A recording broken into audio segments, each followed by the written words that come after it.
The Detroit River is all that separates these two countries. On one side, Windsor, Canada, and on the other, Detroit, United States. Two cities that have been the beating heart of the North American auto industry for over 100 years.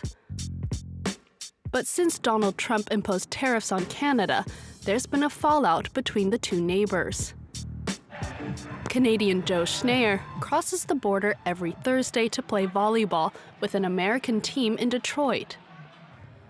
Oh, nice. Nice job. The things that are going on are between the countries and the leaders. It's not between the people. The people, it doesn't really matter. We're all still friends. And his teammates share his sentiments. They feel like the two cities are deeply connected, and they resent the politics driving a wedge between them. We're so sorry that this is happening. Yeah, we're equally as embarrassing sorry. Yes. In so many ways, Detroit and Windsor are just a single community divided by a river. So many shared similarities across culture and history.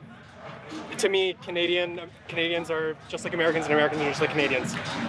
But after all the fun and games, Joe remembers he's still Canadian.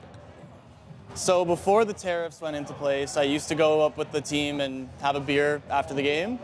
But as a Canadian, I want to support the boycott, so I'm not going to get a beer after the game with my teammates. A lot of people would say I'm a traitor just for coming here. And to be honest, I got to do my part. So if I'm coming here to play sports, but I'm not spending my money here, that's how I'm doing it. Since tariffs were imposed on Canada, a trade war has been declared between the two countries. Just across the border, tensions are running high amongst Canadian auto workers.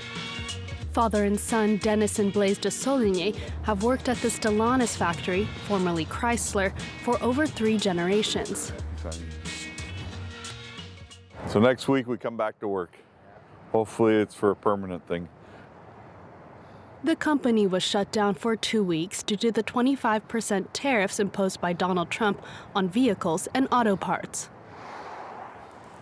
You're a little angry and a little scared about what's to come. The trust issue's gone. You have trust, you know. It's a partnership we have with the U.S. We build vehicles. We get parts that come from the U.S. The parts are sent back to the U.S. They come back to Canada and they're put on the vehicle. So we have to work together. With rising tariffs, the manufacturing cost of cars is likely to jump.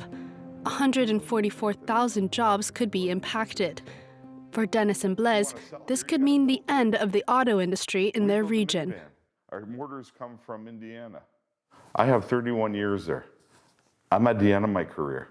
But these young kids that are starting and all that are hoping for a good future and all that, it's heartbreaking to hear that. It might not be there. It's scary. On the United States side, the conversation is much different. Here, residents hope that the tariffs will bring the auto industry back to American soil. Jeff Booth works at Ford in Detroit.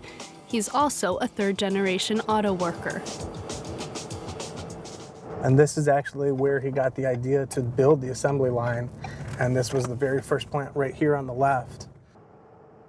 We're very proud of the auto industry. You know, we're the home of the 3 American brands. When I grew up, you either knew somebody who worked at Ford or GM, or you worked at Ford or GM. Now it's a little bit less common. According to him, Trump is the savior of the industry. He was even invited to the White House the day the tariffs were announced. That was me standing in front of the desk where he signed the tariffs. It was one of the happiest days of my life. I never thought that I would be an auto worker from Detroit going to the White House Rose Garden. For Jeff, the tariffs mark the beginning of a new golden age. And now we've got all these other companies around the globe who are saying, yes, it's time for us to start moving our manufacturing back. They don't want to have to pay the tariffs. So clearly the tariffs are a great idea for the American working man and the American economy. We're bringing the work back to America, and that's the awesome thing about these tariffs. But so far, no car company has agreed to relocate to the U.S., while in Canada, the tariffs risk destabilizing the entire economy. The auto industry is Canada's 2nd largest export after oil and is worth $51 billion. Parts shops like these are feeling the burden of the export fees. The manager had to lay off 20 of the company's 100 employees since the trade war began. How was it before the tariff? You will have more people around here? Oh, usually? absolutely. Yeah, we had to reduce our staff because of the lack of business on the floor. So this is very typical. This is a cell that's completed. It's a very simple operation, but it's on hold. The project is on hold. It's sitting, waiting to be shipped. Do you think that it puts your company at risk? Oh, absolutely. Absolutely. We're at risk right now. We make it more difficult for tool shops like us to compete against the Chinese product coming in that is so under so much lower than our costs. For some of the factory workers, their lives have been put on hold. Brian Stevenson has been working here for 3 years, but now has to rethink his future. I plan to have a future in the trade, but now, I don't know what's going to happen in the upcoming years.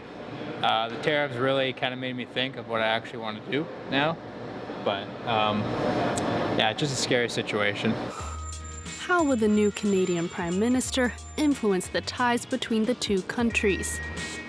For now, Canada and its residents are resolved to not give in to the pressure from Donald Trump and weather the trade war, come what may.